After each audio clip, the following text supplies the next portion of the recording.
തുടർന്ന് 4-ാമത്തെ അധ്യായം ആയിട്ട് ഭാവികാല ശാസ്ത്രത്തിൽ 4-ാമത്തെ അധ്യായമായിട്ട് ഞാൻ പ്രിപ്പയർ ചെയ്തത് കർത്താവായ യേശു ക്രിസ്തുവിന്റെ വീണ്ടും വരവ്, the second coming or return of Jesus Christ, the first prayer phase, ആദ്യത്തെ ഘട്ടത്തെ കുറിച്ച് പറയുകയാണ്.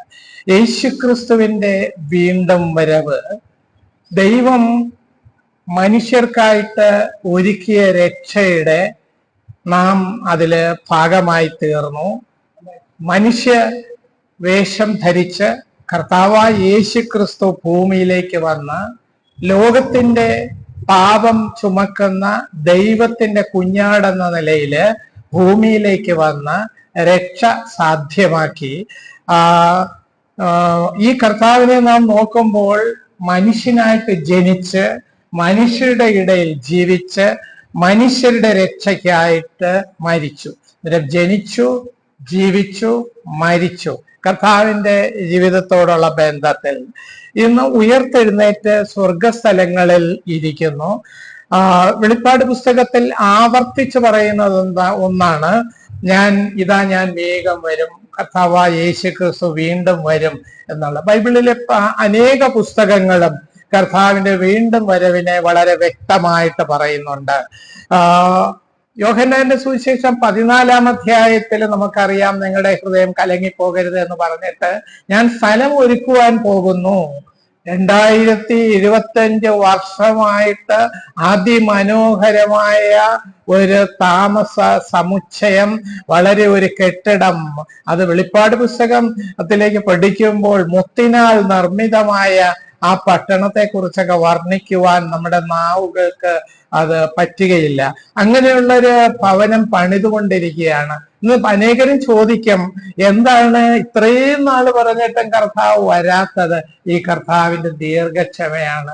ഇനിയും ആരെങ്കിലും ഉണ്ടോ? ഞാൻ പ്രാരംഭത്തിൽ പറഞ്ഞു, വെളിപ്പാട് പുസ്തകത്തിൽ 7:7 3 ന്യായവിധികൾ മൂലം മുദ്ര, കാഹളം, ദൈവ ക്രോധ കലശം, ഇത് മൂലം ഓരോ കലശവും ഒഴിക്കുമ്പോഴും ദൈവം നോക്കിക്കൊണ്ടിരിക്കുകയാണ്, ആരെങ്കിലും ദൈവത്തെ വിളിക്കുന്നുണ്ടോ എന്നാൽ എതിർ ക്രിസ്തുവിനോടുള്ള ബന്ധത്തിൽ അവരോട് ചേർന്ന് ദൈവത്തിനെതിരായിട്ട് പ്രവർത്തിക്കുന്ന അവര് മലകളോടും കുന്നുകളോടും പറയുക, ഹേ മലകളെ കുന്നുകളെ ഞങ്ങളുടെ മേൽ വന്ന് വീഴുവിൻ, കുഞ്ഞാടിന്റെയും സിംഹാസനത്തിലിരിക്കുന്നവന്റെ മുഖം കാണുവാൻ സാധിക്കുകയില്ല.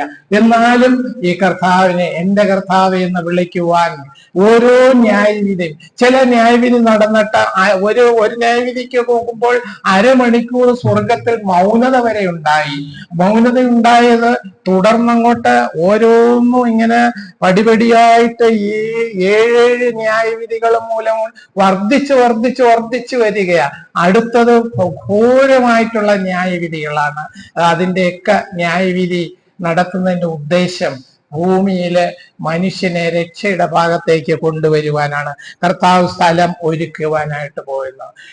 അപ്പോസ്തലപ്രവൃത്തി 11-ാം വാക്യത്തിൽ പറയുന്നത്, അല്ലയോ ഗലീല പുരുഷന്മാരെ, നിങ്ങൾ ആകാശത്തോട്ട് നോക്കി നിൽക്കുന്നതിന് ഈ കർത്താവ് പോയതുപോലെ തിരികെ വരും. വാഗ്ദത്തം ചെയ്ത കർത്താവ് നിശ്ചയമായിട്ടും തീർത്തു വരും.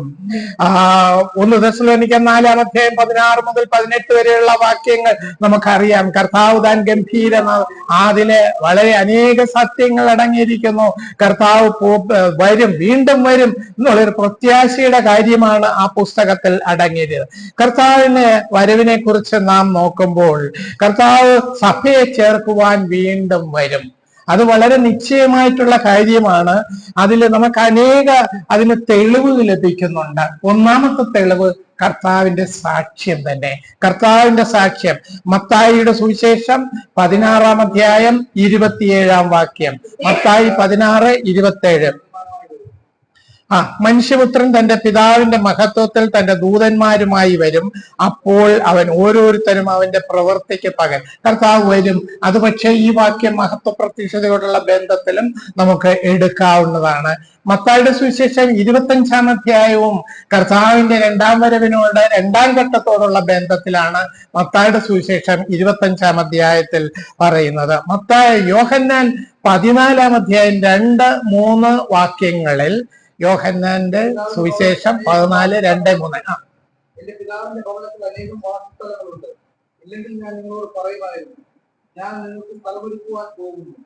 ഞാൻ പോയി നിങ്ങൾക്ക് സ്ഥലം ഒരുക്കുകയാൽ ഞാൻ ഇരിക്കുന്ന ഇടത്ത് നിങ്ങൾ ഇരിക്കേണ്ടത് പിന്നെയും വന്നാണ് നിന്നെ കർത്താവ് പോയി അതുപോലെ വരും. കർത്താവിന്റെ വരവിന് എന്തുവാണ് തെളിവ്? ഒന്നാമത് കർത്താവിന്റെ സാക്ഷ്യം, കർത്താവിന്റെ പ്രഖ്യാപനമാണ് ഈ വാക്യങ്ങളിലൂടെ കേട്ടത്.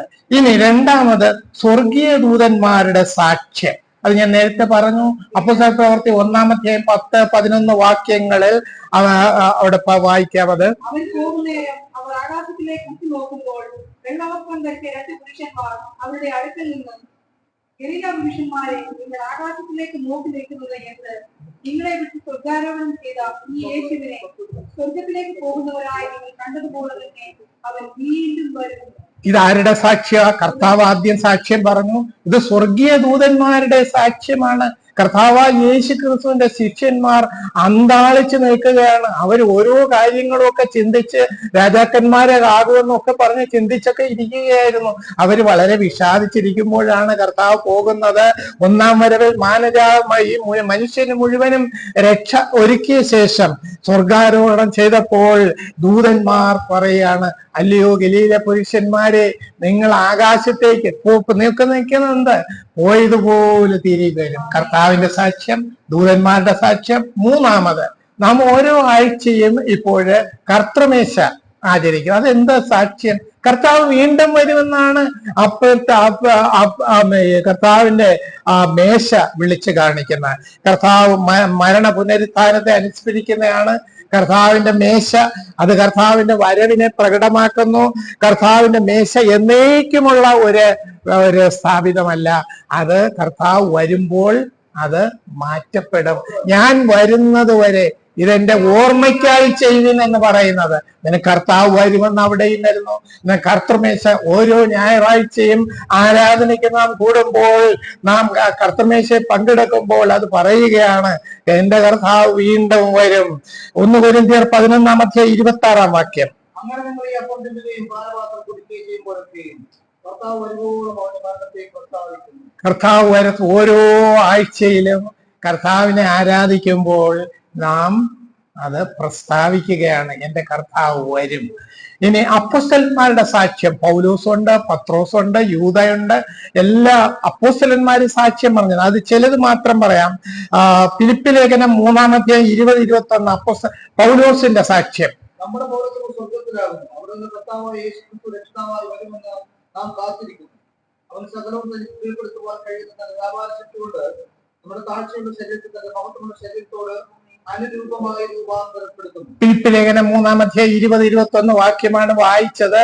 അവിടെ ആ റോമൻ കാരാഗ്രഹത്തിലെ ചങ്ങലയാൽ ബന്ധിതനായി എന്ന് പറയും, സന്തോഷിപ്പൻ, വീണ്ടും സന്തോഷിപ്പൻ എന്ന് പറയുന്ന അപ്പോസ്തലൻ പറയുകയാണ്, നമ്മുടെ പൗരത്വമോ സ്വർഗത്തിലാകുന്നു. അവിടെ നിന്ന് കർത്താവായ യേശു ക്രിസ്തു രക്ഷിതാവായി വരും. പ്രയാസങ്ങളുടെ പൗലോസ് സഹിച്ച കഷ്ടത പോലെ നമ്മൾ വല്ലവരും സഹിക്കുന്നുണ്ടോ? കാരാഗ്രഹത്തിൽ കിടക്കുക, ചങ്ങലയാൽ ബന്ധിതനായ. എന്നാൽ അവിടെ പറയുകയാണ്, സന്തോഷിപ്പൻ, വീണ്ടും സന്തോഷിപ്പൻ. ഒന്നിനെ കുറിച്ചും വിചാരപ്പെടരുത്, എല്ലാറ്റിനും പ്രാർത്ഥനയാലും അപേക്ഷയാലും നിങ്ങളുടെ ആവശ്യങ്ങൾ സ്തോത്രത്തോടെ ദൈവത്തോട് അറിയിക്കുക. എത്രയും വേണ്ടത് മനുഷ്യരോടല്ല അറിയിക്കേണ്ടത്, ദൈവത്തോട് അറിയിക്കണം. തീത്തോസിന്റെ ലേഖനം 2-ാം അധ്യായം 12-13 വാക്യങ്ങൾ. മഹാദേവവും നമ്മുടെ രക്ഷിതാവുമായ യേശു ക്രിസ്തുവിന്റെ തേജസ്സിന്റെ പ്രത്യക്ഷതയ്ക്കായിട്ടും കാത്തുകൊണ്ട് ഭക്തികേടും പ്രപഞ്ചവും വർദ്ധിച്ചിട്ട് ഈ ലോകത്തിൽ സുബോധത്തോടും നീതിയോടും ദൈവഭക്തിയോടും കൂടെ ജീവിച്ച് ഓരേണ്ടതിന് അത് തന്നെ ശിക്ഷിച്ച് വളർത്തുന്നു. അന്നേരം തീത്തോസ് പറയുകയാണ്, ഭാഗ്യകരമായ പ്രത്യാശ. നമ്മുടെ പ്രത്യാശ എന്ന് പറയുന്ന കർത്താവ് വരും. അത് ഭാഗ്യകരമായ പ്രത്യാശ. ഈ ലോകത്ത് ഒരു ലോട്ടറി എടുത്താൽ ഭാഗ്യം കിട്ടുന്നത് നിമിഷ നേരത്തേക്ക് പോകും. അത് നിമിഷ നേരത്തേക്കേ ഉള്ളൂ. അത് യാതൊരു പ്രയോജനവുമില്ല. അവിടെ അവരെ കുറിച്ച് പറയുന്നത് ഭാഗ്യം നാളെ നാളെ നാളെ നാളെ നാളെ നാളെ. എന്നാൽ ഈ ഭാഗ്യം യേശു കർത്താവിലൂടെ ലഭിക്കുന്ന ഭാഗ്യം ഇപ്പോൾ ഇപ്പോൾ ഇപ്പോൾ. ഞാനൊരു ട്രാക്ട് അടിമാലിയിൽ വെച്ച് ഒരു ബസ് ഇരുന്ന് ആണ് അത് എഴുതിയത്. ആ ഭാഗ്യക്കുറിയുടെ ഇത് അതിൽ വിവരിച്ചിട്ടുണ്ട് അനേക കാര്യങ്ങള്. നാളെ അല്ല, ഈ നിമിഷം ഇപ്പോൾ തന്നെയാണ് അതിന്റെ അനുഗ്രഹം ലഭിക്കാനിടയാകുന്നത്. നാം ഭാഗ്യകരമായ പ്രത്യാശ. രണ്ടാമത് പറയുന്നത് മഹാദൈവവും നമ്മുടെ രക്ഷിതാവുമായ ഈ യേശുക്രിസ്തു മഹാദൈവമാണ്, നമ്മുടെ രക്ഷിതാവാണ്. ക്രിസ്തുവിന്റെ തേജസ്സിന്റെ പ്രത്യക്ഷത, തേജസ്സേറിയ കർത്താവ്. ഏദൻ തോട്ടത്തിൽ മനുഷ്യരോടൊപ്പം ദൈവം വസിച്ച അതേ തേജസ്സോടുകൂടി കർത്താവ് വരുവാൻ പോകുകയാണ്. ഭക്തികേടും പ്രപഞ്ചമോഹങ്ങളും വിട്ട് ലോകത്തിൽ സുബോധത്തോടും നീതിയോടും ദൈവഭക്തിയോടും കൂടെ ജീവിച്ചു പോരേണ്ടതിനാണ് ഈ തിരുവചനമെല്ലാം എഴുതി നമുക്ക് ലഭിച്ചിരിക്കുന്നത്. വീണ്ടും എബ്രായ ലേഖനം 9-ാം അധ്യായം 28-ാം വാക്യം. എബ്രായ ലേഖനം 9-ാം അധ്യായം 28-ാം വാക്യം.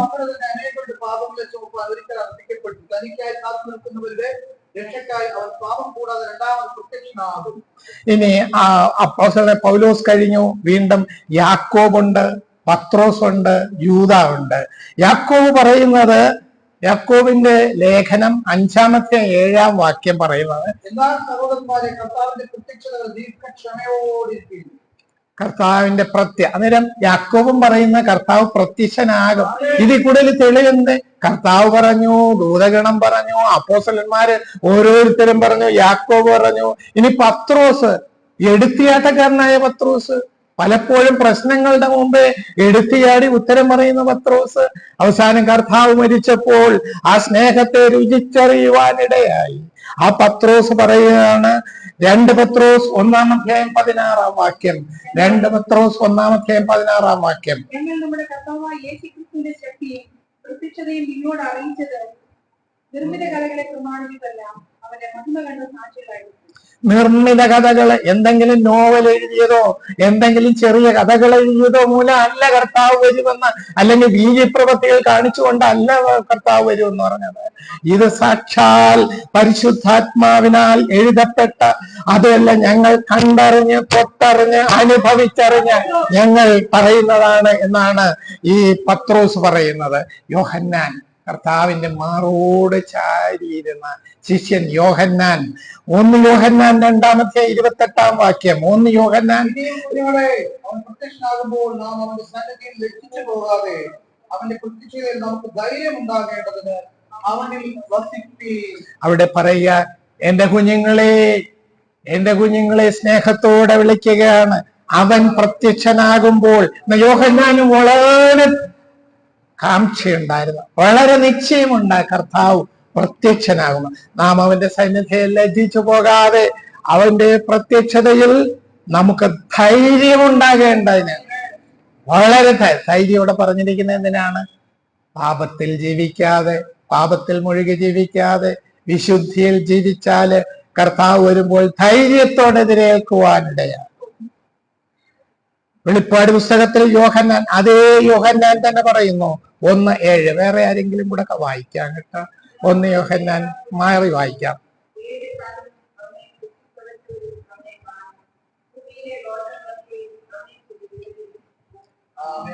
കരിമ്പാറ കൂട്ടങ്ങൾ നിറഞ്ഞ പത്മോസ് ദ്വീപിൽ യേശു ക്രിസ്തുവിന്റെ സാക്ഷ്യം നിമിത്തം, ദൈവവചനം നിമിത്തം കുറ്റക്കാരനായിട്ട് പത്മോസ് ദ്വീപില് കരിമ്പാറക്കൂട്ടത്തിൽ ആ തിരകൾ അടിക്കുന്നത്, ആ ശബ്ദം മാത്രം കേട്ടുകൊണ്ടിരുന്നപ്പോഴാണ് ഈ തേജോമനായ മഹത്വധാരിയായ കർത്താവിനെ അവിടെ കാണുവന്നത്. അവിടെ പറയുകയാണ്, ഇതാ ഞാൻ മേഘാരൂഢനായി വരും, ഏത് കണ്ണും അവനെ കൂട്ടിത് വച്ചവരും അവനെ കാണും.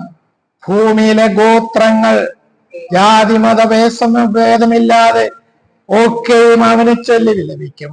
ചിലര് അന്ന് വിശ്വാസികളെല്ലാം കർത്താവിനോട് കൂടെ ആയിരിക്കും, എന്നാൽ ഗോത്രങ്ങളെല്ലാം വിലപിക്കും. എന്നാൽ ഫിലിപ്പി ലേഖനം പറഞ്ഞിരിക്കുന്നത്, എല്ലാ നാവും യേശു കർത്താവെന്ന് ഇപ്പോൾ തന്നെ നമുക്കങ്ങനെ പറയുവാൻ ലഭിച്ചത് മഹാഭാഗ്യം.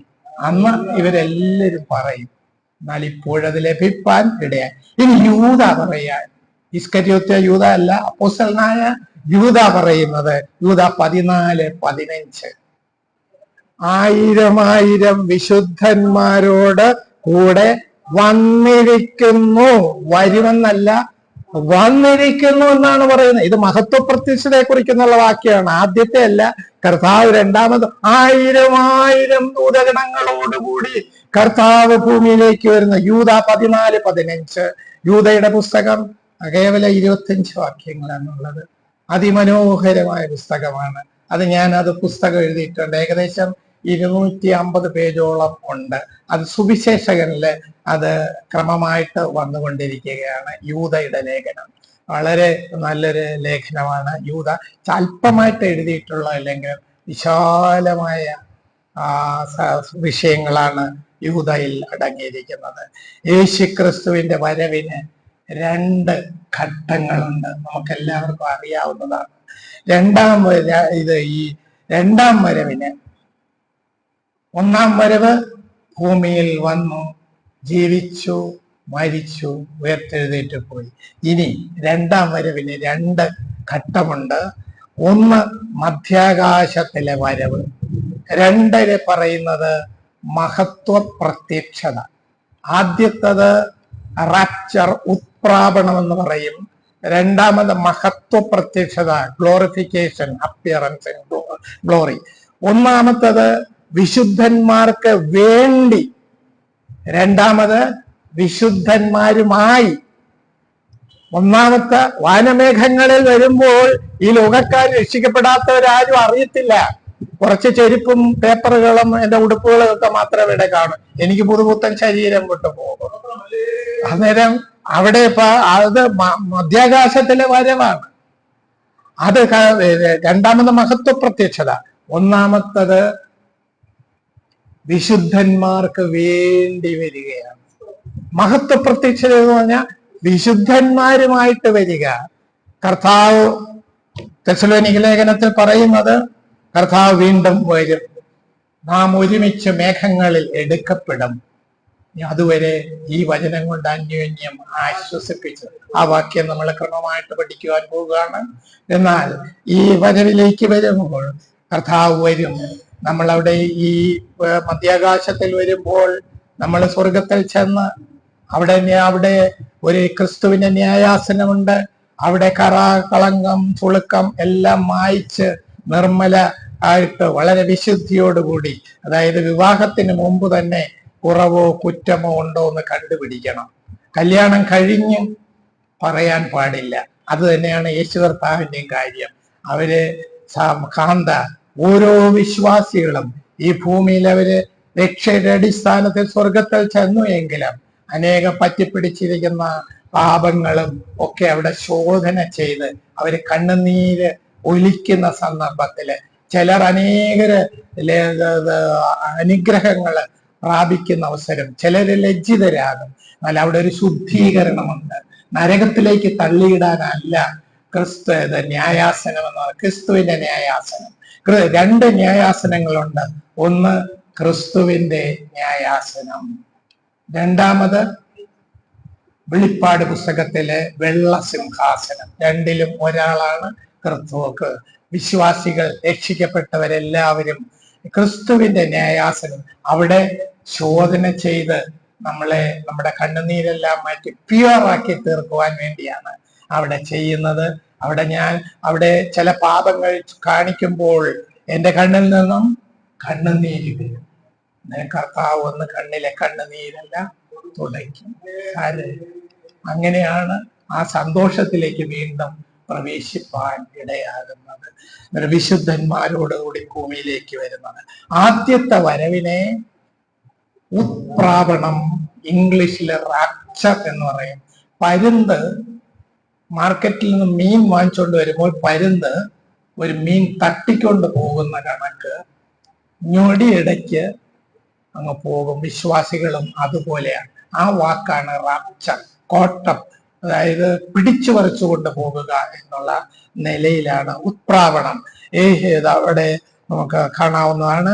യേശുക്രിസ്തു തനിക്കായിട്ട് കാത്തിരിക്കുന്നവരെ കൊണ്ടുപോകാനായിട്ട് മധ്യാകാശം, ഭൂമിയിലേക്ക് കാലുകുത്തത്തില്ല, മധ്യാകാശത്തിൽ വരും. ആരൊക്കെയാണ് അതിൽ പോകുന്നത്? രക്ഷിക്കപ്പെട്ട സകലരും, രക്ഷിക്കപ്പെട്ട ക്രിസ്തുവിൽ ജീവിക്കുന്നതും രണ്ടു കൂട്ടരാണ് പോകുന്നത്. ഒന്ന്, രക്ഷിക്കപ്പെട്ട് ഇന്ന് ജീവിക്കുന്ന നമ്മളെ പോലെയുള്ളവരും. രണ്ട്, രക്ഷിക്കപ്പെട്ട് അവര് കല്ലറയിലായിരിക്കുന്ന വിശുദ്ധന്മാര്. ഈ രണ്ടു കൂട്ടരാണ് ഉണർന്ന് എഴുന്നേറ്റ് പോകുന്നത്. ഇനി ഉത്പ്രാവണത്തിൽ എന്ത് സംഭവിക്കുന്നു? ഉത്പ്രാവണത്തിൽ വിശുദ്ധന്മാരുടെ തേജസ്കരണവും പുനരുത്ഥാനവും നടക്കുന്നുണ്ട്. അന്നേരം എങ്ങനെയാണ് ഉത്പ്രാവണം? എങ്ങനെയാണ്? യേശുക്രിസ്തു തനിക്കായി കാത്തിരിക്കുന്നവരെ കൊണ്ടുപോകുവാൻ വാനമേഘങ്ങളിൽ വരും. ആരൊക്കെ അതിൽ ഉൾപ്പെടും? രണ്ടു കൂട്ടര്. ക്രിസ്തുവിൽ ജനിച്ചവര്, അത് രണ്ടു കൂട്ടരുണ്ട്. ഇപ്പോൾ ജീവിക്കുന്നവരും കല്ലറകളിലായിരിക്കുന്ന വിശുദ്ധന്മാര്, ക്രിസ്തുവിൽ മരിച്ചവരും. ഇത് ഈ പ്രത്യക്ഷത ആരെ ബാധിക്കും? രക്ഷിക്കപ്പെട്ടവരെ മാത്രമാണ്. വേറെ ഒരു മനുഷ്യനും ഈ കർത്താവിന്റെ വരവ് അറിയുകയില്ല. ഉദാഹരണത്തിന്, ഒരു കാന്തം ഇരുമ്പിനോട് അടുപ്പിക്കുമ്പോൾ ഒട്ടിപ്പിടിക്കുന്നത് പോലെ രക്ഷിക്കപ്പെട്ടവർ മുഴുവനും കർത്താവിന്റെ സന്നിധിയിലേക്ക്. രക്ഷിക്കപ്പെടാത്തവർക്ക് എന്ത് സംഭവിക്കും? അവരെ ഇവിടെ വിട്ടേച്ചു പോകും. അവരെ ഇവിടെ കാണത്തില്ല. അന്നേരം ഒരു വീട്ടില് രക്ഷിക്കപ്പെട്ടവരും രക്ഷിക്കപ്പെടാത്തവരും ഉണ്ടെങ്കിൽ രക്ഷിക്കപ്പെട്ടവരും പോകും, മറ്റവരെ കാണത്തില്ല. അതേപോലെ ഒരു ഓഫീസില് ജോലി ചെയ്യുന്നവര് കുറെ പേരങ്ങ് പോകും, കുറെ പേരെ കാണത്തില്ല. അങ്ങനെയാണിത് ഈ കർത്താവിന്റെ വരവിനോട്. ഇനി മഹത്വ പ്രത്യക്ഷത. അന്നേരം ഇത് ഉത്പ്രാവണം ആദ്യത്തേതാണ്. കർത്താവ് വിശുദ്ധന്മാർക്ക് വേണ്ടി വരുന്നത്. ഇനി വിശുദ്ധന്മാരുമായി വരുന്ന ആണ് മഹത്വ പ്രത്യക്ഷത. മഹത്വത്തോടെ വരുന്ന പ്രത്യക്ഷത.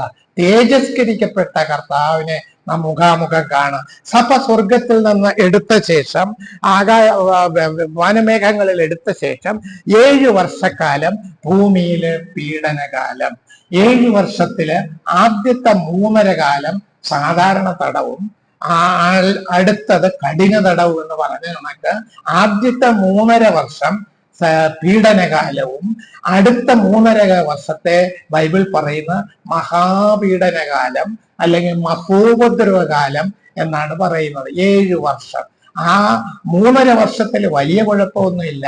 എന്നാൽ 3.5 കഴിയുമ്പോഴത്തേക്ക് ആർക്കും പിടിച്ചു നിൽക്കുവാൻ സാധ്യമല്ല. എതിർ ക്രിസ്തു ഇവിടേക്ക് വരും. വന്നിട്ട് അവരുടെ മുദ്ര ഏൽക്കുവാനായിട്ട് അവിടെ പറയും. എതിർ ക്രിസ്തു മുദ്ര ഏൽക്കുവാനായിട്ട് പറയും. അന്നേരം വിസമ്മതിക്കുന്നവരെ അവൻ കൊല്ലുകയോ അല്ലെങ്കിൽ അനേക വിധത്തിലുള്ള, അവർക്ക് ആശുപത്രിയിൽ പോകുവാൻ പറ്റത്തില്ല, പിന്നെ കുട്ടികളെ കോളേജിൽ അയക്കുവാൻ പറ്റത്തില്ല, ട്രെയിനിൽ യാത്ര ചെയ്യുവാൻ. ഈ മുദ്രയുണ്ട് അദ്ദേഹത്തെ വഹിക്കുന്നവർക്ക് മാത്രമേ ക്രയവിക്രയങ്ങൾ, ബിസിനസ് ചെയ്യുവാൻ എല്ലാം സാധിക്കൂ. അങ്ങനെ ഒരു കാലം വരുന്നു. നമ്മൾ നേരിടേണ്ടതുണ്ടോ? ഇല്ലേ, ഇല്ല. കർത്താവായ യേശുക്രിസ്തു വരുമ്പോൾ പോകും. ഈ മുദ്ര ആർക്കുള്ളതാ? അവിശ്വാസികളായ ആർക്കാണ്. അതുകൊണ്ട് നമ്മൾ പേടിക്കണ്ട. ഇന്ന് ആധാർ, പാന്, ബാങ്ക് ഏകീകരണം, അതർപ്പൺ മുതലായ അനേക സംവിധാനങ്ങൾ ഒരുങ്ങിക്കൊണ്ടിരിക്കുക. ഈ 666 ഫുൾ ഫ്ലഡ്ജ് മുഴുവനായിട്ട് അത് പ്രാവർത്തികമാകുവാനായിട്ട് ഒരുങ്ങിക്കൊണ്ടിരിക്കുകയാണ്. ഇതിന്റെ പ്രാരംഭ ഭാഗം മാത്രമാണ്. ഇത് കണ്ടുകൊണ്ട് ചിലർ പറയും അതാണ്. പ്രത്യേകിച്ച് 666 വിശ്വാസികളുമായിട്ട് യാതൊരു ബന്ധവുമില്ല. കർത്താവിന്റെ ഒന്നാമത്തെ വരവ് സഭയ്ക്കായിട്ട് വരുന്നതാണ്. രണ്ടാം വരവ് മഹത്വ പ്രത്യക്ഷത സഭയുമായിട്ട് ഈ ഭൂമിയിലേക്ക് വരുന്നത്. ഒന്നാമത്തെ വരവില് പാപികൾ അറിയത്തില്ല, അവരിതൊന്നും സംഭവിച്ചതായിട്ട് അറിയത്തില്ല. എന്നാൽ രണ്ടാമത്തെ വരവ് മഹത്വ പ്രത്യക്ഷത ഏത് കുത്തിയവെങ്കിലും അവരൊക്കെ ഏത് കണ്ണുമെങ്കിലേക്ക് നോക്കും. ഒരു മഹാപീഡനകാലം, യാക്കോബിന്റെ കഷ്ടകാലം എന്ന് പറയുന്നത് അതിഭയങ്കര കാലമാണ്. എന്നാൽ രക്ഷിക്കപ്പെട്ട വിശ്വാസികൾ അതിൽ നിന്നും ഒഴിവായിരിക്കുന്നു. കർത്താവിന്റെ രണ്ടാം വരവിനെ ഉത്പ്രാവണം എന്നാണ് പറയുന്നത്. അത് കർത്താവ് മധ്യാകാശത്തിൽ വരുമ്പോൾ ക്രിസ്തുവിൽ മരിച്ച വിശുദ്ധന്മാരും ക്രിസ്തുവിൽ ജീവിക്കുന്നവരും ഒരുമിച്ച് മുകളിലേക്ക് എടുക്കപ്പെടും. യേശുക്രിസ്തുവിന്റെ പ്രത്യക്ഷതയുടെ 2 ഘട്ടങ്ങൾ ആയിട്ട് ആ ബുക്കിൽ ഞാൻ വീട്ടിൽ ചെന്ന് അത് വായിക്കുക. 2 പ്രത്യേകതകള്. ഒന്ന് സഭയ്ക്കായി വരുന്നു, മഹത്വ പ്രത്യക്ഷത സഭയുമായിട്ട് വരുന്നു. സഭയ്ക്കായി വരുന്നു, സഭയുമായിട്ട് വരുന്നു. ആദ്യത്തേതില് മധ്യാകാശത്തിൽ ഉയരത്തിൽ വരുന്നു. എന്നാൽ രണ്ടാമത് യേശുക്രിസ്തുവിന്റെ കാൽ ഒലിവുമലയിൽ. ഇന്ന് അവിടെ ദേശമാസകലം കുന്നുകൾ നിറഞ്ഞതാണ്. അവിടെ അങ്ങോട്ട് കാല് കുത്തുമ്പോൾ മല 2ആയിട്ട് പിളർക്കും. ശുദ്ധജലം ഒഴുകുവാനിടെ. ഇപ്പൊ അവിടെ വെള്ളത്തിന് കർത്താവ് വരുമ്പോൾ ആ ഒലിവുമല 2ആയിട്ട് പിളരും. ആൾക്കാർക്കാണ് അത് സെഖര്യാ പ്രവാചകൻ വളരെ വ്യക്തമായിട്ട് അവിടെ രേഖപ്പെടുത്തിയിട്ടുണ്ട്. 14:4 വിശുദ്ധന്മാരുമായി ഭൂമിയിൽ വരും.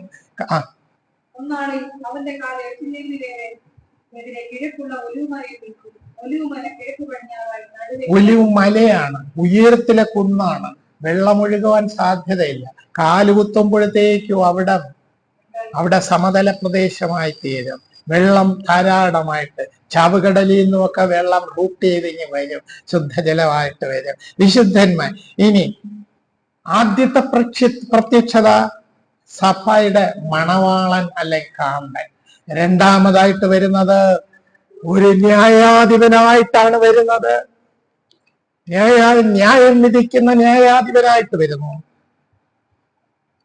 ആദ്യം യേശു കർത്താവിന്റെ പാദം ഭൂമിയിൽ തൊടുന്നില്ല എങ്കിൽ വീണ്ടും വരുമ്പോൾ ഒലിവുമലയിൽ പാദം തൊടും.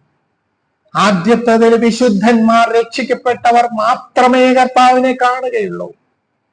എന്നാൽ മഹത്വ പ്രത്യക്ഷതയില് സകല മനുഷ്യരും കാണും.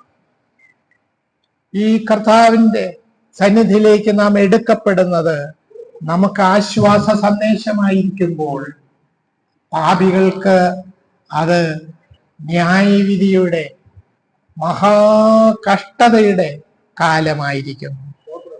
വിശ്വാസികൾ എടുക്കപ്പെടും. അതിനോടുകൂടി ദൈവപുത്രനായ ക്രിസ്തു വരും. ഏതു നേരത്തും പ്രത്യക്ഷതയുണ്ടാകും. ആദ്യത്തത് നാം എപ്പോഴും പറയും കർത്താവ് വരും. കർത്താവ് താൻ ഗംഭീരനാദത്തോടും പ്രധാന ദൂതന്റെ ശബ്ദത്തോടും ദൈവത്തിന്റെ കാഹളത്തോടും കൂടി സ്വർഗത്തിൽ നിന്ന് ഇറങ്ങി വരും ക്രിസ്തു എന്ന് പറയും. എന്നിട്ട് എപ്പോഴും വരും? കർത്താവ് വരും. നിശ്ചയമായിട്ട് കർത്താവ് വരും. അത് നമുക്കൊരു സമയമുണ്ട്, കർത്താവ് വരും. എന്നാൽ മഹത്വ പ്രത്യക്ഷതയില് നമുക്ക് കണക്ക് പറയാം. എന്ന 7 വർഷം കഴിയണം. സഭ ഭൂമിയിൽ നിന്നും എടുത്ത ശേഷം 7 വർഷം എന്തിനാണ്? ഭൂമിയിൽ പീഡനകാലം. വെളിപ്പാട് പുസ്തകം 6 മുതൽ 18 വരെയുള്ള അധ്യായങ്ങളില് ഈ പീഡനകാലം നീണ്ടു നിൽക്കുന്നു. മുദ്ര, കാഹളം, കലശം, ബാബിലോണിയൻ സിറ്റിയുടെയും ബാബിലോണിയൻ മതപരമായ ബാബിലോണിന്റെയും നാശം, 18 ഇതെല്ലാം സംഭവിക്കും. 6 മുതൽ 18 വരെ അധ്യായങ്ങളില് 21 ന്യായവിധികൾ ഭൂമിയിൽ. ഈ ന്യായവിധി എന്തിനാണെന്ന് ഞാൻ ആദ്യമേ പറഞ്ഞു. ഓരോ ന്യായവിധിയിലും ദീർഘക്ഷമയുള്ള കർത്താവ് നോക്കിയിരിക്കുകയാണ്. ദേഹത്ത് പുണ്ണ് പിടിച്ച് അലറിക്കിടക്കുന്നു. ചിലരാ സമയത്ത് മരണത്തെ കാക്ഷിച്ച് മരിക്കാനായിട്ട് പ്രവർത്തിക്കുന്നു. ഒരുപക്ഷെ ബസിന്റെ മുമ്പിലോ ട്രെയിനിലോ, എന്നാലും മരണത്തെ ആഗ്രഹിക്കുന്നുവെങ്കിലും മരണം. കാരണം ക്രൂര ജന്തുക്കളാലുള്ള കുത്തുകള്, ക്രൂര ജീവികളാലുള്ള കുത്തുകള്, അതിഭയങ്കരമായ സൂര്യന്റെ ചൂട്, സൂര്യന്റെ നിറം മാറും. ഇതെല്ലാം ആകാശത്തിലെ ചന്ദ്രനും നക്ഷത്രങ്ങളും വീഴും. ഇതൊക്കെ കാണും വിവിധമായ. അതിനിടയിലും ദൈവം ആഗ്രഹിക്കുന്ന ഇത്ര വലിയ ഘോര ന്യായവിധി നടക്കുമ്പോഴും ദൈവം ആഗ്രഹിക്കുന്നത് അവര് ഈ പുത്രനായ കർത്താവിനെ, കർത്താവേ എന്റെ പാപം ക്ഷമിക്കണമേ, അങ്ങ് കാൽവറിയിൽ മരിച്ചത് എനിക്ക് വേണ്ടിയായി എന്ന് പറയുന്നത് കേൾക്കുവാൻ കാതോർത്തിരിക്കുന്നതാണ്. 21 ന്യായവിധികള് ക്രമമായിട്ട് പഠിച്ചാൽ വളരെ വ്യക്തതയോടെ നമുക്കത് മനസ്സിലാക്കുവാൻ ഇടയാകും. ഒന്നാമത്തെ പ്രത്യക്ഷത രഹസ്യപരമാണ്. രക്ഷിക്കപ്പെട്ടവര് മാത്രം കാണുന്നതാണ്. അന്ന് ജോലി ചെയ്യുന്ന സ്ഥാപനങ്ങളില് ചിലര് കാറിന്റെ പുറകില് എഴുതിയിരിക്കുകയാണ്, ഒരിക്കൽ വരും റാപ്ചർ വരും, കാറിന് നേരം ഡ്രൈവർ ഉണ്ടായിരിക്കുകയില്ല, ആകാശത്ത് പ്ലെയിൻ പോകും, പൈലറ്റ് ഉണ്ടായിരിക്കുകയില്ല, അത് രക്ഷിക്കപ്പെട്ടയാളെന്നെങ്കിൽ എടുത്ത് പോകും. ആ നിലയിലാണ് പറയുന്നത്. രക്ഷിക്കപ്പെടാത്തവർ ഒന്നാം പർച്ചേസിൽ എടുക്കപ്പെടുകയില്ല. കൂടാതെ അവർ ഈ സംഭവമൊന്നും അറിയുകയേയില്ല. ഭവനങ്ങളിൽ, കൃഷിസ്ഥലങ്ങളിൽ, വ്യാപാര കേന്ദ്രങ്ങളിൽ, ഇവിടെയൊക്കെ ആയിരിക്കുന്ന രക്ഷിക്കപ്പെട്ടവര് എടുക്കും, അല്ലാത്തവര് അവിടെ സുവിശേഷം കേട്ടിട്ടും ഈ ദൈവത്തെ നിരാകരിക്കുന്ന അനേകരും അന്നേരം കണക്ക് കൂട്ടുമോ, ഈ ക്രിസ്ത്യാനികളുടെ വേദപുസ്തകത്തിൽ ഏതോ ഇത് പറഞ്ഞിട്ടുണ്ടായിരുന്നു, കുറെ പേരെ കാണുന്നില്ല. അങ്ങനെ ചിലപ്പോൾ സംശയിച്ചേക്കാം. അങ്ങനെ ഒരു കാലത്തിലേക്ക് വരിക. സഭയുടെ ഏറ്റവും വലിയ പ്രത്യാശ എന്ന് പറയുന്നത് കർത്താവിന്റെ പുനരാഗമനം, സഭയുടെ ഉത്പ്രാവണം, മരിച്ച വിശുദ്ധന്മാരുടെ പുനരുദ്ധാനം, എതിർക്രിസ്തുവിന്റെ വാഴ്ച, ഇങ്ങനെ അനേക കാര്യങ്ങൾ പടിപടിയായിട്ട് നടക്കുന്നുണ്ട്. ക്രിസ്തുവിന്റെ പുനരുത്ഥാനത്തെ ഞാൻ മുമ്പലത്തെ ക്ലാസ്സിൽ അത് സൂചിപ്പിച്ചു. ക്രിസ്തുവിന്റെ പുനരുത്ഥാനത്തില് കൊരിന്തില്, തെസലോനിക്കയില് ഒക്കെയും വളരെയധികം സംശയങ്ങളുണ്ടായി. അതായത് മരിച്ച വിശുദ്ധന്മാർ അവര് ജീവനോടെ എങ്ങനെ പോകും, അവരെ കല്ലറയിൽ അടുക്കി അത് ദ്രവിച്ച് പോയി കഴിഞ്ഞു, ഇനി എങ്ങനെയാണ് പുനരുത്ഥാനം പ്രാപിക്കുന്നത്? പുനരുത്ഥാനം എന്നത് ശരീരത്തിന്റെ കൂട്ടിച്ചേർക്കലല്ല, പുതുപുത്തൻ ശരീരമാണ്. Resurrection is not reconstructing the body. രണ്ടാമത് പുനർനിർമ്മിക്കുകയല്ല. പുനരുത്ഥാനം എന്ന് പറയുന്നത് കൂട്ടിച്ചേർക്കല്ല, പുതുപുത്തൻ ശരീരം ലഭിക്കും. അതിന് ഞാനൊരു ഉദാഹരണം ബുക്കില്, ഇതിലില്ലെന്ന് തോന്നുന്നു, ബുക്കിൽ കാണും ചിലപ്പോൾ എഴുതിയിട്ടുള്ളത്, നമ്മളെ ചെടികള് കുഴിച്ച് അതിന്റെ കിഴങ്ങ് കുഴിച്ചിട്ടാല് തറയിൽ കുഴിച്ചിട്ട് കുറച്ച് കഴിയുമ്പോൾ അത് അഴുകിപ്പോകുമ്പോൾ അതൊരു നാവ് മേലോട്ട് വരും. അത് ആ കിഴങ്ങിനെ പോലെയുള്ള ചെടിയല്ല. അത് കഴിഞ്ഞ് അതിൽ പൂ വരും, അതില് ഫലം വരും. എന്നാൽ ഈ അഴുകിയ വിത്തും ആ പൂവുമായിട്ട് ബന്ധമുണ്ട്, അത് മുറിയുന്നില്ല. അതുപോലെ തന്നെയാണ് എന്റെ ശരീരം ഒരു ശ്മശാനത്തിൽ കൊണ്ടുപോയി സംസ്കരിച്ച് അവിടെ മണ്ണിനോട് മണ്ണ് ചേർന്ന് അവിടെ അരികിലിരിക്കുന്ന വൃക്ഷങ്ങൾ എല്ലാം വേരുവഴിയായിട്ട് അത് ലവണങ്ങൾ വലിച്ചെടുക്കുന്നു. അതിൽ മാങ്ങയോ ചക്കയോ വരുമ്പോൾ മനുഷ്യരും മൃഗങ്ങളും ഭക്ഷിക്കുന്നു. പിന്നെ എങ്ങനെ കർത്താവേ ഈ പുനരുത്ഥാനം എന്നാണ് കൊരിന്ത്യരുടെ ഇടയിലുള്ള സംശയം. അതേപോലെ ഇടയിലും തെസലോ അവർക്ക് വേണ്ടി അത് വളരെ വ്യക്തമായിട്ട് അപ്പോസ്തലനായ പൗലോസ് എഴുതിയിട്ടുണ്ട്. പഴയ വിശ്വാസികൾ അവരുടെ ഒരു വലിയൊരു സംശയമായിരുന്നു, മരിച്ച വിശുദ്ധന്മാർ എന്നേക്കും കല്ലറയിൽ ഇരുന്നു പോകുമോ? അവരുടെ ദേഹം ഇവിടെ അഴിഞ്ഞു തീർന്നല്ലോ. ഇല്ല, പുതുപുത്തൻ ശരീരം. കർത്താവ് ഈ ശരീരത്തെ കൂട്ടിച്ചേർപ്പലല്ല, ഒരു പുതിയ ശരീരം ആണ് പുനരുത്ഥാന ശരീരം എന്ന് പറയുന്നത്. ഇനി അടുത്ത അഞ്ചാം അധ്യായത്തിലേക്ക് കിടക്കുകയാണ്.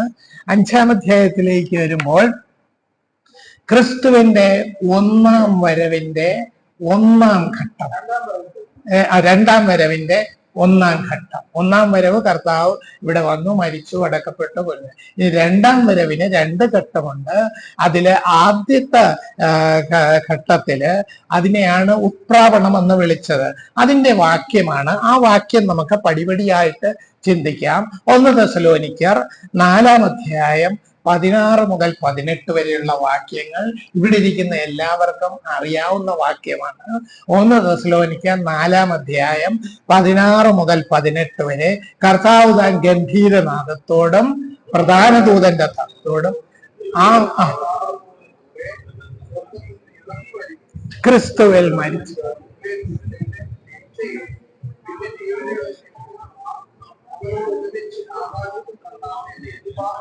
മേഘങ്ങൾ കാര്യങ്ങളിൽ എഴുതപ്പെടും. ഇങ്ങനെ നാം എപ്പോഴും കർത്താവിനോട് കൂടിയിരിക്കും.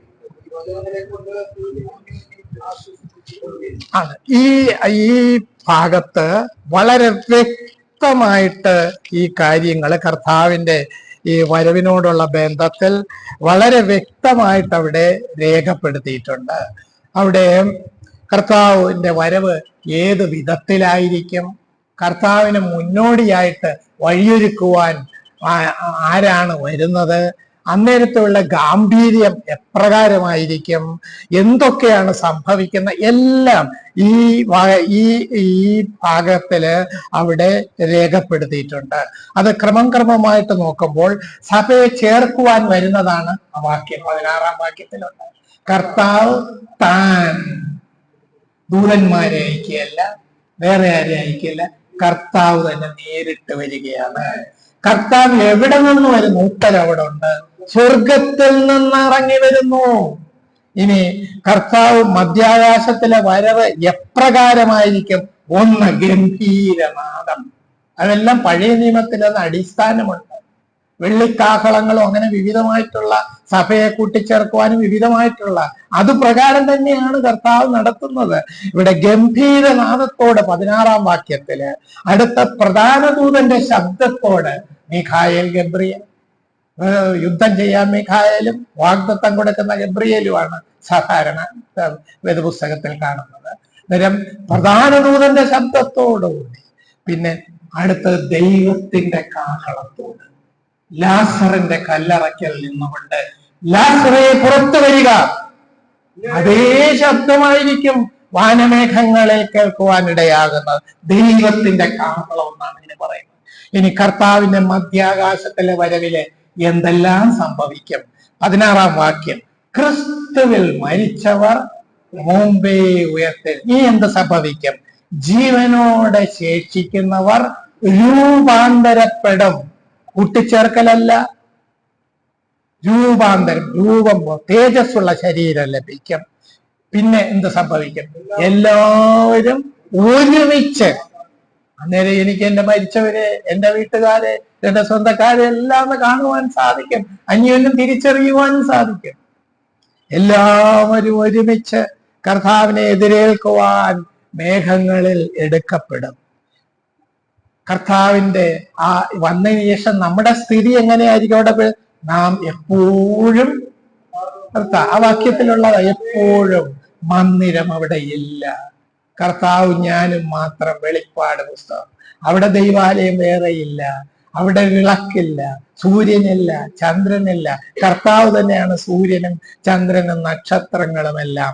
ആ പുതിയ യെരൂശലേം മുഴുവനും ദൈവാലയം തരിക. അതാണ് എല്ലാം അവിടെ പറയുന്നത്. നാം എപ്പോഴും കർത്താവിനോട് കൂടെ ഇരിക്കും. 17-ാം വാക്യത്തിൽ അത് പറഞ്ഞിരിക്കുന്നത്. ഇനി കർത്താവിന്റെ വരവിനെ കുറിച്ച് പ്രത്യാശയുള്ള നാം ഇപ്പോഴെന്ത് ചെയ്യണം? അതിനുത്തരം 18-ാം വാക്യത്തിൽ പറയുന്നുണ്ട്. ദൈവവചനത്തിലൂടെ വിശ്വാസികൾ ആശ്വസിപ്പിക്കണം, അന്യോന്യം ആശ്വസിപ്പിക്കണം. ഇനി ഓരോന്ന് ഞാൻ ഒന്ന് വിശദമായിട്ട് പറയുവാൻ പോവുക. സഭയെ ചേർക്കുവാൻ ആരാണ് വരുന്നത്? അവിടെ 4:16 ഉത്തരവുണ്ട്. കർത്താവ് താൻ സഭയെ കൊണ്ടുപോകുവാനായിട്ട് ദൂതന്മാരെയോ ഏലിയാ പ്രവാചകനെയോ അങ്ങനെ ആരെങ്കിലും അല്ല അയക്കുന്നത്, കർത്താവ് തന്നെയായിരിക്കും. 2000 വർഷങ്ങൾക്ക് മുമ്പ് ഈ ഭൂമിയിൽ വന്ന ഈ അതേ കർത്താവ്, തൃത്വത്തിൽ രണ്ടാമനായ യേശു കർത്താവ് തന്നെയായിരിക്കും മനുഷ്യനെ സ്വർഗത്തിലേക്ക് കൊണ്ടുപോകുവാനായിട്ട് വരുന്ന. യേശു ക്രിസ്തുവിലുള്ള വിശ്വാസത്താൽ നീതീകരണം ലഭിച്ച നമ്മളെ ദൈവം കൊണ്ടുപോകും. ഇനി രണ്ടാമത് കർത്താവ് എവിടെ നിന്ന് വരും? ഉത്തരം പറഞ്ഞു കഴിഞ്ഞു. സ്വർഗത്തിൽ നിന്ന് വരുന്നു. നമ്മുടെ കർത്താവ് പാപങ്ങൾക്ക് വേണ്ടി മരിച്ചു, അടക്കപ്പെട്ടു, ഉയർത്തെഴുന്നേറ്റു, സ്വർഗത്തിൽ പോയി. അല്ലയോ ഗലീല പുരുഷന്മാരെ, നിങ്ങൾ ആകാശത്തോട്ട് നോക്കി നിൽക്കുന്നത് എന്ത്? സ്വർഗത്തിൽ നിന്നും ഇറങ്ങി വരും. അതാണ് തെസ്സലോനിക്ക ലേഖനത്തിൽ അപ്പൻ പൗലോസ് പറയുന്നത്. എബ്രായ ലേഖനം 1-3 പറയുന്നത്, അവൻ പാപത്തിന് പരിഹാരമുണ്ടാക്കിയ ശേഷം ഉയരത്തിൽ മഹിമയുടെ വലതുഭാഗത്തിരിക്കുന്നു. കർത്താവ് നമുക്ക് വേണ്ടി അവിടെ മധ്യസ്ഥത വഹിക്കുകയാണ്. ഫിലിപ്പിയ തെസ്സലോനിക്ക ലേഖനത്തിലും വെളിപ്പാട് പുസ്തകത്തിലും വളരെ വ്യക്തമായിട്ട് കർത്താവ് എവിടെ നിന്ന് വരുന്നു എന്ന് പറയുന്നു.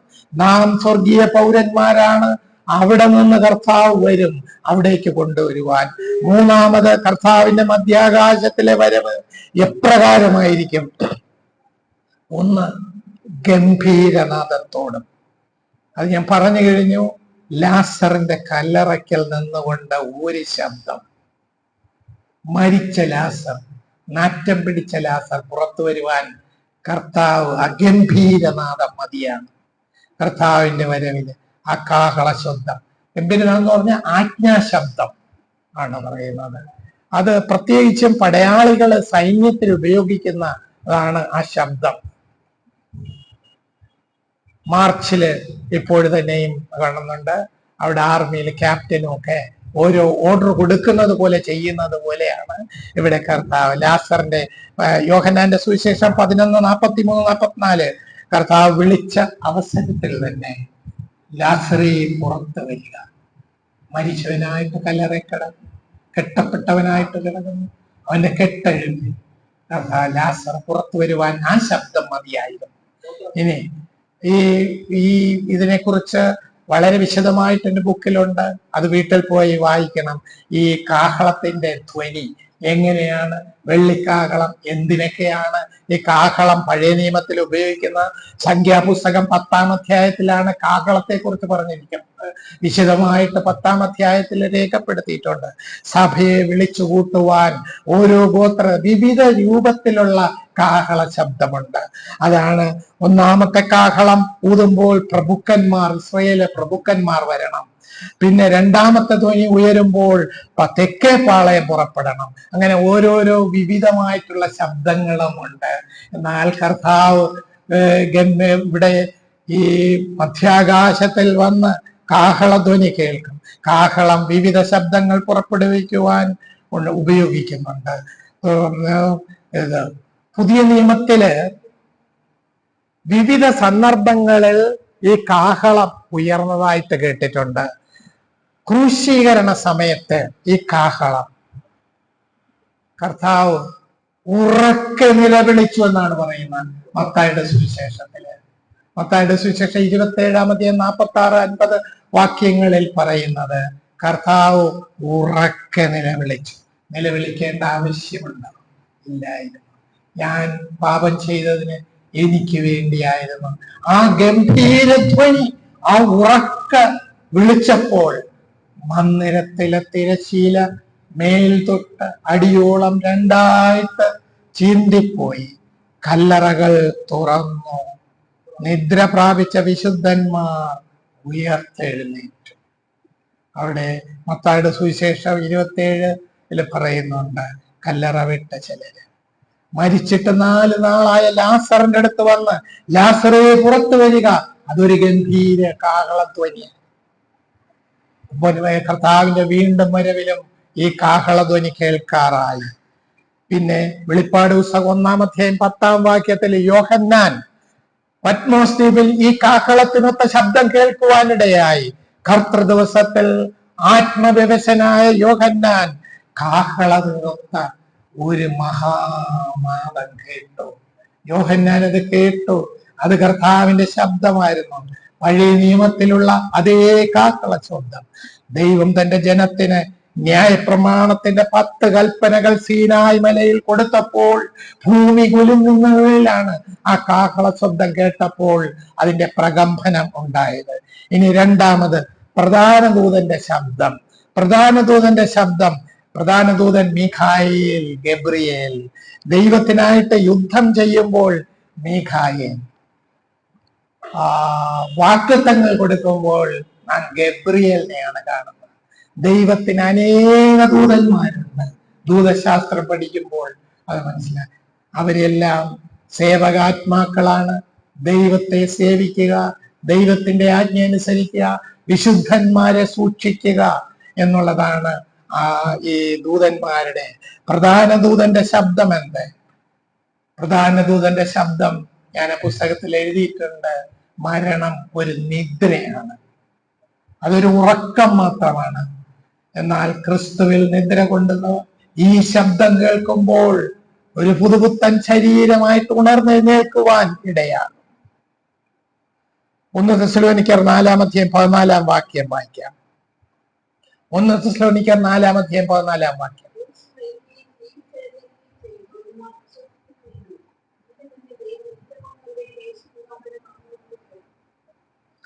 ഈ അവസരത്തിലാണ് പുനരുദ്ധാനം പ്രാപിക്കുന്നത്. ആ കാഹളനാദ് ലോകം മുഴുവനും എന്ന അന്ധകാര ശക്തിയില് പ്രധാന ദൂതന്റെ ശബ്ദം. എന്തിനാണ് പ്രധാന ദൂതന്റെ ശബ്ദം?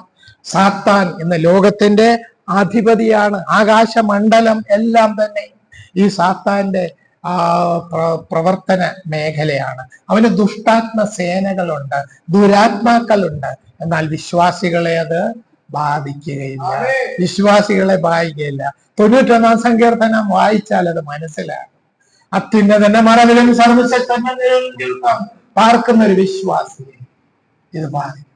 ബാലസിംഹത്തിന്മേലും പെരുമ്പാമ്പിന്മേലും നീ ചവിട്ടുമെന്നാലും അത് ദോഷം വരികയില്ല. എന്താ? ബാലസിംഹവും സാത്താനും അവന്റെ കുട്ടി സാത്താന്മാരും ഒന്നും ചെയ്യത്തില്ല, ചവിട്ടും. അവൻ അലർന്ന സിംഹം എന്ന പോലെ വരും, ഒന്നൊരു ദോഷവും വരില്ല. കാരണം നമ്മുടെ കൂടെയുള്ള ദൈവം അതിശക്തനായ ദൈവമാണ് എന്നുള്ളത് വളരെ ഈ പ്രധാന ദൂതന്റെ ശബ്ദത്തില് അതിന്റെ പ്രത്യേകത എന്ന് പറഞ്ഞാൽ യേശു കർത്താവിന്റെ ജനനം മുതൽ സ്വർഗാരോഹണം വരെയുള്ള അവസരങ്ങളിലെല്ലാം സ്വർഗീയ ദൂതന്മാര് കൂടാതെ ഈ പ്രധാന ദൂതന്റെ ശബ്ദം എല്ലാം അവരുടെ സാന്നിധ്യം ഉണ്ടായിരുന്നു. ഉദാഹരണത്തിന് ജനനത്തിൽ കർത്താവിന്റെ ജനനം വിളിച്ചറിയിക്കുന്നത് ദൂതന്മാരായിരുന്നു. മരുഭൂമിയിലെ പരീക്ഷയിൽ ദൂതന്റെ സാന്നിധ്യം ഉണ്ടായിരുന്നു.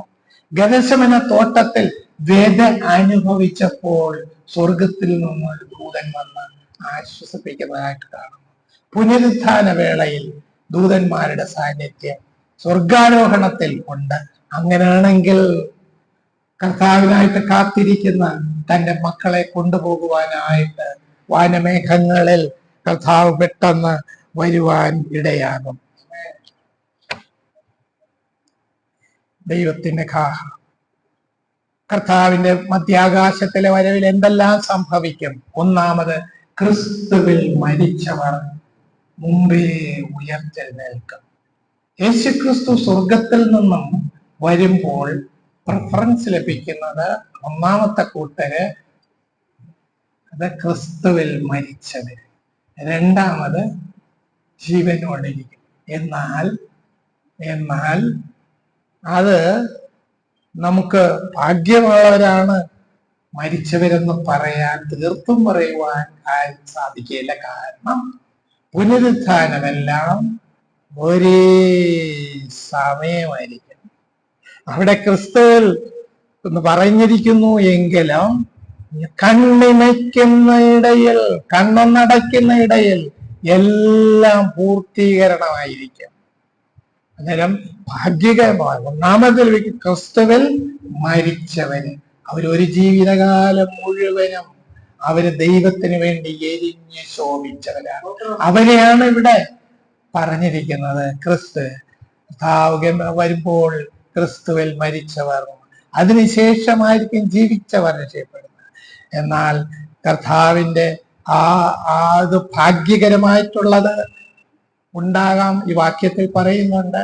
എന്നാൽ പുനരുത്ഥാനം എന്ന് പറയുന്നത് ഒരേ സമയത്ത് പല നിരകളായിട്ട് സംഭവിക്കുന്നത്. കർത്താവിന്റെ മധ്യാകാശത്തിലെ വരവിൽ എന്തെല്ലാം സംഭവിക്കും? ക്രിസ്തുവിന്റെ പുനരുത്ഥാനം വ്യക്തമാക്കുവാൻ പൗലോസ് വളരെയധികം കാര്യങ്ങൾ ചെയ്തു. മരിച്ചവരുടെ പുനരുത്ഥാനം അപ്പോസ്തലനായ പൗലോസിന്റെ കാലത്തെ പോലെ ഇന്നും അത് തർക്ക വിഷയമാണ്. പുനരുത്ഥാനം ആദ്യമാരാണ്, മരിച്ച വിശുദ്ധന്മാരുടെ കല്ലറയിൽ അവരുടെ ശരീരം എന്നും ഇരിക്കുമോ? ഇന്നും പലരെ സംബന്ധിച്ച് ശവമുണ്ട്. എന്നാൽ കർത്താവിന്റെ ഒരു ശബ്ദം മാത്രം മതി ഈ ജീവൻ പ്രാപിക്കുവാൻ, തേജസ്സുള്ള ശരീരം ലഭിക്കുവാൻ, അസാധ്യങ്ങളെ സാധ്യമാക്കുന്നത്. അവിടെ കർത്താവിന്റെ ഒരു ശബ്ദം മതി. ചീഞ്ഞഴുകി മണ്ണിനോട് മണ്ണായി തീർന്ന ശരീരം പുതുപുത്തൻ ശരീരമായിട്ട് ലഭിപ്പാനിടയാവും. ഭൗതിക ശരീരം, ഈ ഭൗമിക ശരീരം ഈ ലോകത്തോടുള്ള ബന്ധത്തിലാണ്. ആദാമിൽ നിന്ന് നമുക്ക് മണ്ണിൽ നിന്നുമാണ് നമുക്ക് ലഭിച്ചത്. അത് മണ്ണിൽ തന്നെ അലിഞ്ഞു ചേരുവാൻ ഇടയാകും.